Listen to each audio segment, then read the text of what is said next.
একটা মাছ, বিশাল একটা মাছ ইউনূস নবীরে খাইছিল, হজম করার পারেনি। ভারত তুমি যত বড়ই দেশ হোক, ইউনূস যতদিন ক্ষমতার চেয়ারে থাকবে তোমাকে বুড়া আঙ্গুল দেখায় ইউনূস সিনোদ যাবি। জোরে খান কথা ঠিক কিনা? আল্লাহ রাসূল বলেছে দরকার হলে তোমরা সিনোদ যাও। ইউনূস গেছে। আপনি জানেন গত পরশু খবর কি, রাশিয়ার 3টা যুদ্ধ জাহাজ বাংলাদেশের সাইজে এসে ঘুরতেছে, বাংলাদেশে বলতেছে কোনো টেনশন নাই, আমরা ভারতকে কেয়ারই করি না। পেঁয়াজ বন্ধ করে দিছে, আলু বন্ধ করে দিছে, চিনি বন্ধ করে দিছে। এই বছর আমাদের দেশে সব দাম কমে গেছে। তোর এখন কথা ঠিক কিনা? তোরা বন্ধ করে দে, মালওয়ানের বাচ্চারা, আল্লাহ আমাদের রিজিক দিবে। জোরে কোন কথা ঠিক কিনা? আমা মিন দাব্বাতিন ফিল আরদি ইল্লা আলাল্লাহি রিজকুহা। রিজিক কে দিবে? আমেরিকাও দিবে না, ভারতও দিবে না। আমরা আমেরিকার দিকেও তাকায় থাকবো না, আমরা ভারতের দিকে তাকায় থাকবো না। আমরা তাকায় থাকবো ওমা ইয়াতাওয়াক্কাল আলাল্লাহি ফাহুয়া হাসবুহু। আমাদের একমাত্র মুতাওয়াক্কিল কে? আরো জোরে বলেন। গত 15 বছর মানুষ সব কথাই বলেছে, কিন্তু কোরআনের হক কথা বলতে দেয়নি। জোরে কোন কথা ঠিক কিনা? আমি কিন্তু হাসিনার সময় হাসিনাকে ভয় করিনি, আমি ডাইরেক্ট না বললেও অ্যাঙ্গেলে ডোজ দিয়ে গেছি। জোরে কোন কথা ঠিক কিনা? এমন ভাবে কথা বলেছি ওরা পরে কলিজায় আঘাত পাইছে, ঠিক কিনা বলেন? যার কারণে আব্দুল জলিলের বেটা যখন এমপি হলো আপনাকে নওগাঁর, আর একজন চেয়ারম্যান হবুদুল্লাহ, চেয়ারম্যান পাগলা পাগলা ভাব, ঠিক কিনা বলেন? ওরা এখন আসে না গেছে আল্লাহ ভালো জানে। আমাদের বগুড়ার অবস্থা খুবই করুণ। বগুড়াতে অণুবীক্ষণ যন্ত্র দিয়ে খুঁজলেও একটা আওয়ামী লীগ পাওয়া যাবে না। আল্লাহ কোন জায়গা তৈরি করে রাখছে আল্লাহ ভালো জানে, আল্লাহ ভালো জানে। তো যাই হোক, ওনারা কিন্তু আছে, সাইজ মতো আছে, আবার সাইজ মতো বের হবে যদি আমরা সুযোগ দেই, ঠিক কিনা বলে? মুসলমান কথা বলা লাগবে, খালি কথা বন্ধ রাখার জন্য হাসিনা ইচ্ছা মতো কাম সারছে। 15 বছর বিএনপি কুটিয়ে ছিল, খুঁজে পাওয়া যায়নি। জামাতে ইসলাম কোন জায়গাতে ছিল অণুবীক্ষণ দিয়েও দেখা যায়নি। অনলাইনে মিটিং করছে, প্রত্যেকটা অফিস আদালতে চাবি লাগাছে, তালা লাগাছে। জোরে কোন কথা ঠিক কিনা? কিন্তু 24-এ 5ই আগস্ট আমাদের ছাত্র জনতা জীবন দিল, যার কারণে ফ্যাসিস্ট মুক্ত হলো। এই মুহূর্তে আমরা জোর গলায় কথা যদি না বলি, আবার অন্যায় আমাদের মাথার উপরে চেপে বসবে। জোরে কোন কথা ঠিক কিনা? আজকে ফিলিস্তিনের উপর অন্যায় হচ্ছে, অথচ পাশে সব মুসলিম কান্ট্রি, একটা মুসলিম কান্ট্রি আওয়াজ করতেছে না। যার কারণে ইসরায়েলের অন্যায় ভাবে ইহুদির বাচ্চারা মুসলমানদের হত্যা করতেছে। জোরে কোন কথা ঠিক কিনা? তাহলে একবার যদি মুসলমানের বলে ফিলিস্তিন মুসলমানের উপর অন্যায় বন্ধ না করলে, হত্যা বন্ধ না করলে আমরা তেল পৃথিবীর কোন রাষ্ট্রে দেব না, 1 ঘন্টার মধ্যে হত্যা বন্ধ হবে। জোরে কোন কথা ঠিক কিনা? কিন্তু না, কথা কয় না। আপনারা কি সেই তালে আছেন? একটু কথা বলা লাগবে। হ্যাঁ, খালি কথা বলে না। 550 টাকার গোস্ত পরে হাটে নিবে গেছে 600 টাকা। কে রে, গত হাটে 550, আজকে আবার 600। পরের হাটে গেছে 650। পরের হাটে জামাই আইছে, শাশুড়ি বলতেছে আজকে 2 কেজি গোস্ত নিয়ে আসে। ওই এখন চিন্তা করছে 650, 1350, 1500 টাকা নিয়ে যে বলতেছে ভাই 2 কেজি গোস্ত দাও। গোস্ত দেওয়ার পরে যখন টাকা দিছে, কষায় 100 টাকা ফেরত দিছে। কে রে ভাই? কয় না 700। তখন চিন্তা করতেছে 550, 600, 650, আজ আবার 700। এভাবে যদি বাড়তেই থাকে তাহলে কি করা যায়? ওই আস্তে করে গোস্তের টোপলাটা থুয়ে ওখানে কষায় দাওয়া ছিল, খপ করে নিচ্ছে। ওই যে দাও থাকে না গোস্ত কাটার, দাওটা নিয়ে যার উপরে গোস্ত কাটে খাটাত মারছে লাত্তি। লাত্তি মারা কষার ঘাড়ের উপর দাও ধরে বলতেছে এখন বল কত করে কেজি? কষায় বলতেছে আপনি যা দিবেন, আপনার কাছে কোনো দরদাম নেই। তার মানে বোঝা গেল অন্যায় অবশ্যই আমাদের কাছে আসবে না যদি আমাদের জবান ঠিক থাকে। জোরে কোন কথা ঠিক কিনা? হ্যাঁ, জবান দিয়েছে আল্লাহ, আল্লাহর জন্য জবানকে খুলতেই হবে। তবে ভাগ্যগুণে আমরা একজন পাচ্ছি, সুবহানাল্লাহ। ইউনূস নবীরে খাইল মাসেতে গিলিয়া ফেরেশতা পাঠাইলেন আল্লাহ ইসমে আজম দিয়া, দমে দমে সে হরদম পড়ে সে ইসমে আজম, মাসেরই উদর হইতে বাঁচাইলা প্রাণ। গতকাল থেকে ভারতেও শুরু হয়ে গেছে, গতকাল থেকে ভারতেও মুসলমানদেরকে নির্যাতন করতেছে, মুসলমানদের মাথার টুপি খুলে নিচ্ছে, দাড়ি কামা দিচ্ছে, এমনকি ভুরু পর্যন্ত চেঁচে দিচ্ছে। এত নির্যাতন করতেছে আমাদের প্রতিবেশী ভারত মুসলমানের উপরে। মনে বড় কষ্ট, আজকে গোটা পৃথিবীতে মাত্র 90 লক্ষ ইহুদি আর 250 কোটি মুসলমান। 250 কোটি মুসলমান যদি পেশাব করে দেয়, 90 লক্ষ ইহুদি ভাসে যাবে। ধরে কোন ঠিক কিনা? অথচ আজকে সেই ইহুদিরা আমাদের মুসলমানের উপরে ফিলিস্তিনে যে নির্যাতন করতেছে, কুল্লু মুসলিমুন ইখওয়াহ, হাদিসের ব্যাখ্যায় বলা হয়েছে পৃথিবীর সমস্ত মুসলমান একটা দেহের মতো। দেহের কোনো জায়গায় আঘাত লাগলে যেমন কষ্ট পাওয়া যায়, পৃথিবীর যেখানেই মুসলমানদেরকে হত্যা করা হোক, নির্যাতন করা হোক, অবশ্যই আমাদের কষ্ট হয়। জোরে কোন ঠিক কিনা? গতকাল থেকে ভারতেও শুরু হয়ে গেছে, গতকাল থেকে ভারতেও মুসলমানদেরকে নির্যাতন করতেছে, মুসলমানদের মাথার টুপি খুলে নিচ্ছে, দাড়ি কামা দিচ্ছে, এমনকি ভুরু পর্যন্ত চেঁচে দিচ্ছে।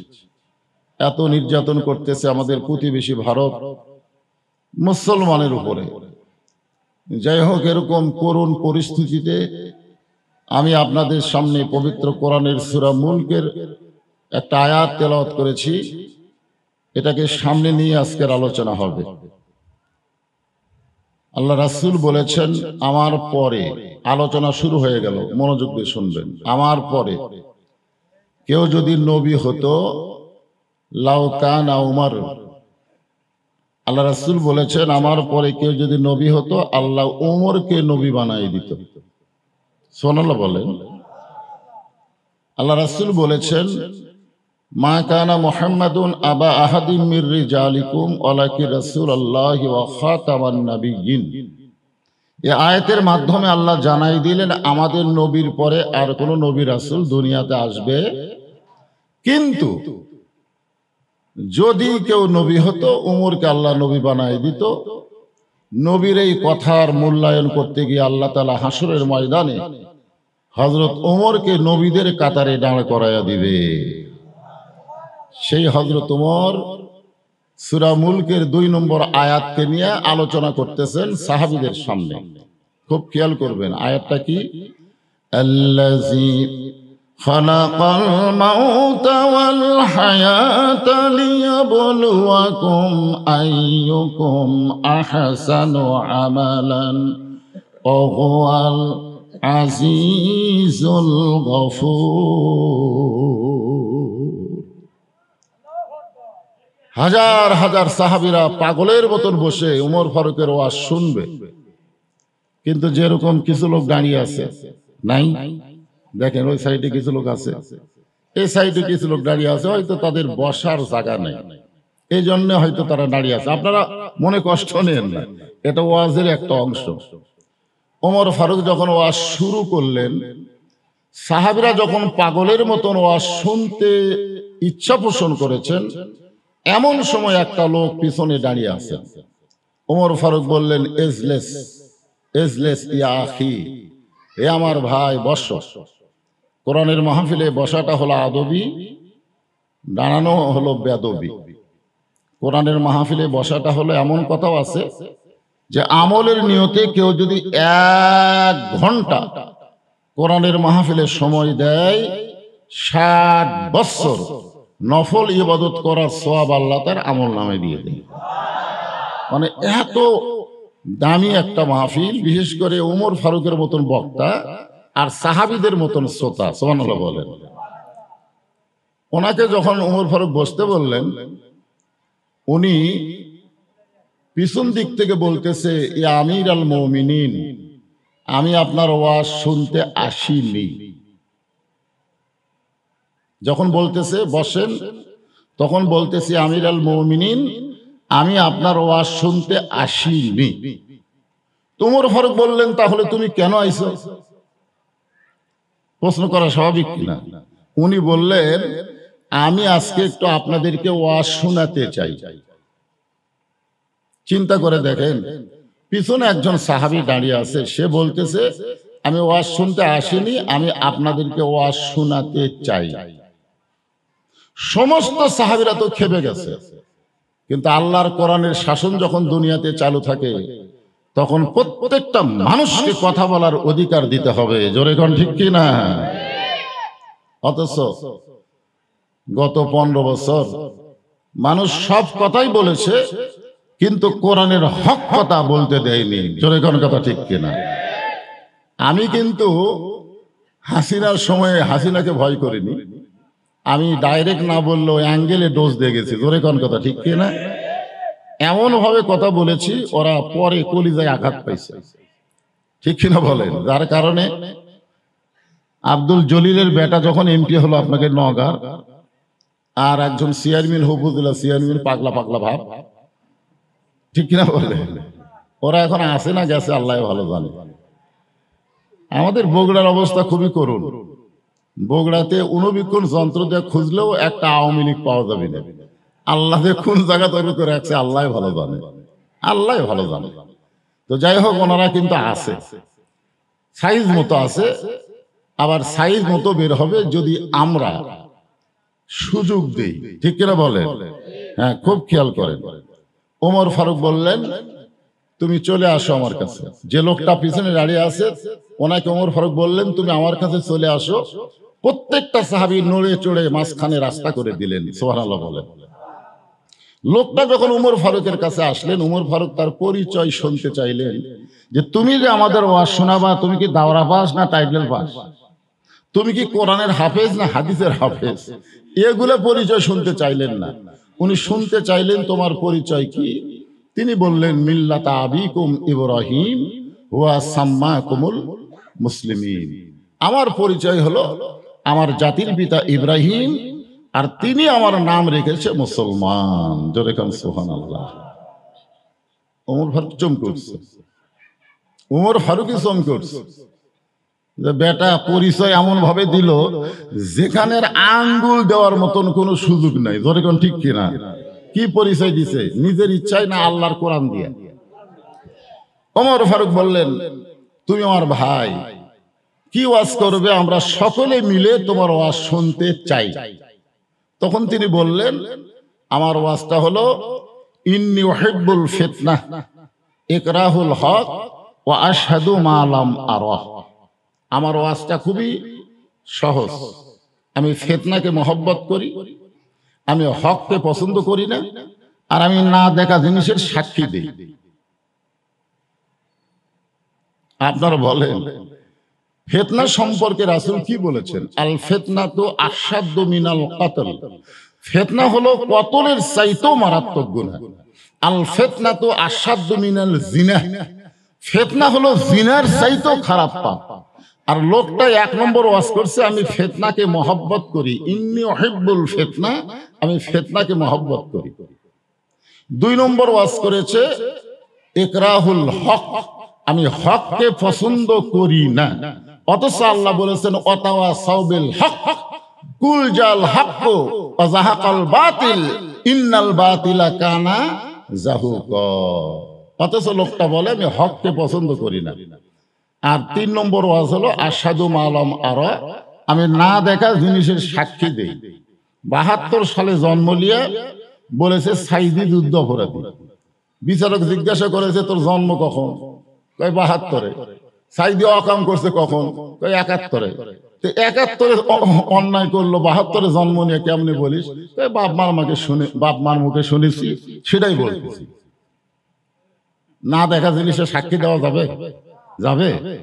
সঙ্গে সঙ্গে ওমর ফারুক, যিনি রাস্তাতে গেলে শয়তান কয়দিন যায় না? জোরে বলেন, কয়দিন যায় না? আর তার সামনে এমন 3টা ওয়াজ করছে যার কারণে তিনি রাগকে চেক দিলেন। নেতা হবার গেলে রাগ কিন্তু চেক দেওয়া লাগবে। আল্লাহর কোরআনের নেতা যখন হবে তখন দেখবেন তাদের রাগ থাকলেও তারা রাগ চেক দিবে, বাংলাদেশে যারা মানুষের আইন মানে এই সমস্ত নেতারা কিন্তু রাগ সেক দিবার পারে না। যার প্রমাণ অনেক নেতারা বলতেছে যে ধর্ম লিয়া হুজুররা ব্যবসা করতেছে, ইসলামে কোনো রাজনীতি নাই, কোরআনে কোনো রাজনীতি নাই। অথচ যেই সূরা থেকে আমি তেলাওয়াত করতেছি এই সূরাটার নামই হলো সূরায়ে মুলক। জোরে বলেন কথা ঠিক কিনা? এখানে প্রমাণ হলো রাজত্ব রাজনীতির সূরা যদি কোরআনে থাকে তাহলে কেমনে বলবে ইসলামে রাজনীতি নাই? ইসলাম রাজনীতির মধ্যে নাকি ইসলাম নাই। এক হাজী সাহেব আমারে কয়, হুজুর আপনাকে ওয়াজ আমি শুনবার চাই না। আমি বললাম কারণ কি? বলে আপনার ওয়াজ আসে এখানে রাজনীতি করে। আমি কইলাম আপনি তো হজ করবার যাও রাজনীতি করছেন।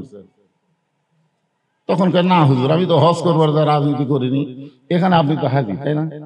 আপনি হজ করেননি? মাশাআল্লাহ, ভাই করছেন নাকি? আচ্ছা, এই ভাই করছে। আসলে শোনেন, প্রত্যেকটা হাজি আল্লাহর কাবা ঘর সামনে নিয়ে একটা তলবিয়া পড়েছে। আপনি পড়ছেন, খেয়াল করে দেখেন। লব্বাইক আপনারা পড়লে সওয়াব হবে, পড়েন লব্বাইক আল্লাহুম্মা লব্বাইক লব্বাইক লা শারিকা লাকা লব্বাইক ইন্নাল হামদা ওয়ান নি'মাতা লাকা ওয়াল মুলক লা শারিকা লাক। আমি হাজী সাহেবকে বললাম আপনি বলেন তো লাকা ওয়াল মুলক লা শারিকা লাক শব্দের অর্থ কি? উনি বলতে যে হুজুর সবাই কয় হামও কছি, এর তো অর্থ জানি না। এর বাংলা অর্থ হলো রাজনীতির ভিতরে রাজত্বের ভিতরে একমাত্র আল্লাহ ছাড়া অন্য কাউকে স্বীকার করি। তাহলে আল্লাহর কাবাঘর সামনে নিয়ে আপনি এই তলবিয়া পাঠ করে বাংলাদেশে এসে আপনি মানুষের দল করেন আর কোন আমি হাজী সাহেব। হাজী সাহেব আপনার উচ্চারণ হতে পারে, কিন্তু যতক্ষণ আল্লাহর দল না করবেন ততক্ষণ হজ কবুল হবে না। জোরে কোন কথা ঠিক কিনা? মুসলমান কথা বলা লাগবে, খালি কথা বন্ধ রাখার জন্য হাসিনা ইচ্ছা মতো কাম সারছে। 15 বছর বিএনপি কুটিয়া ছিল, খুঁজে পাওয়া যায়নি। জামাতে ইসলাম কোন জায়গাতে ছিল অনুবীক্ষণ দিয়েও দেখা যায়নি। অনলাইনে মিটিং করছে, প্রত্যেকটা অফিস আদালতে চাবি লাগাছে, তালা লাগাছে। জোরে কোন কথা ঠিক কিনা? কিন্তু 24-এ 5ই আগস্ট আমাদের ছাত্র জনতা জীবন দিল, যার কারণে ফ্যাসিস্ট মুক্ত হলো। এই মুহূর্তে আমরা জোর গলায় কথা যদি না বলি আবার অন্যায় আমাদের মাথার উপরে চেপে বসবে। জোরে কোন কথা ঠিক কিনা? আজকে ফিলিস্তিনের উপর অন্যায় হচ্ছে, অথচ পাশি সব মুসলিম কান্ট্রি একটা মুসলিম কান্ট্রি আওয়াজ করতেছে না, যার কারণে ইসরায়েলের অন্যায় ভাবে ইহুদির বাচ্চারা মুসলমানদের হত্যা করতেছে। জোরে কোন কথা ঠিক কিনা? তাহলে একবার যদি মুসলমানেরা বলে ফিলিস্তিন মুসলমানের উপর অন্যায় বন্ধ না করলে, হত্যা বন্ধ না করলে আমরা তেল পৃথিবীর কোন রাষ্ট্রে দিব না, 1 ঘন্টার মধ্যে হত্যা বন্ধ হবে। জোরে কোন কথা ঠিক কিনা? কিন্তু না, কথা কয় না। আপনারা কি সেই তালে আছেন? একটু কথা বলা লাগবে। হ্যাঁ, খালি কথা বলে না। 550 টাকার গোস্ত পরে হাটে নিবে গেছে 600 টাকা। কে রে, গত হাটে 550, আজকে আবার 600। পরের হাটে গেছে 650। পরের হাটে জামাই আইছে, শাশুড়ি বলতেছে আজকে 2 কেজি গোস্ত নিয়ে আসে। ওই এখন চিন্তা করছে 650, 1350, 1500 টাকা নিয়ে যায়, বলতেছে ভাই 2 কেজি গোস্ত দাও। গোস্ত দেওয়ার পরে যখন টাকা দিছে, কষায় 100 টাকা ফেরত দিছে। কে রে ভাই? কয় না 700। তখন চিন্তা করতেছে 550, 600, 650, আজ আবার 700। এভাবে যদি বাড়তেই থাকে তাহলে কি করা যায়? ওই আস্ত করে গোস্তের টোপলাটা থুইয়া ওখানে কষায় দাও ছিল, খপ করে নিচ্ছে। ওই যে দাও থাকে না গোস্ত কাটার, দাওটা নিয়ে যার উপরে গোস্ত কাটে খাটাত মারছে লাত্তি। লাত্তি মারা কষার ঘাড়ের উপর দাও ধরে বলতেছে এখন বল কত করে কেজি? কষায় বলতেছে আপনি যা দিবেন আপনার কাছে কোনো দরদাম নেই। তার মানে বোঝা গেল অন্যায় অবশ্যই আমাদের কাছে আসবে না যদি আমাদের জবান ঠিক থাকে। জোরে কোন কথা ঠিক কি না? হ্যাঁ, জবান দিয়েছে আল্লাহ, আল্লাহর জন্য জবানকে খুলতেই হবে। মুসলমান একটু মনোযোগ দিয়ে শুনবেন। ওমর ফারুক বললেন ভাইজান তুমি যে ওয়াজটা করেছো এইটা ইসলামে না জায়েজ, এমন ওয়াজ মুসলমান কোনোদিন করতে পারে না। অথচ মমতাজ হাসিনার সামনে ওয়াজ করলো মমতাজ, নাম শুনছেন? কার সামনে? হাসিনার সামনে ওয়াজ করলো, আগে করো রে মন আখেরের কাজ, ধ্যান যুগে হয় দিলের নামাজ, ও তোমার পাঞ্জে গানা নামাজ পড়া লাগবে না, ওরে শরীয়তের মৌলানা চোখ দুইটা করলা কানা, কোরআন হলো 90 পারা তোমরা খুঁজা পাইলা না। জোরে কন নাউজুবিল্লাহ। কোরআন কয় পারা? জোরে বলেন কয় পারা? অথচ সংসদে এতগুলো মানুষ কেউ কোনো কথা বললো না।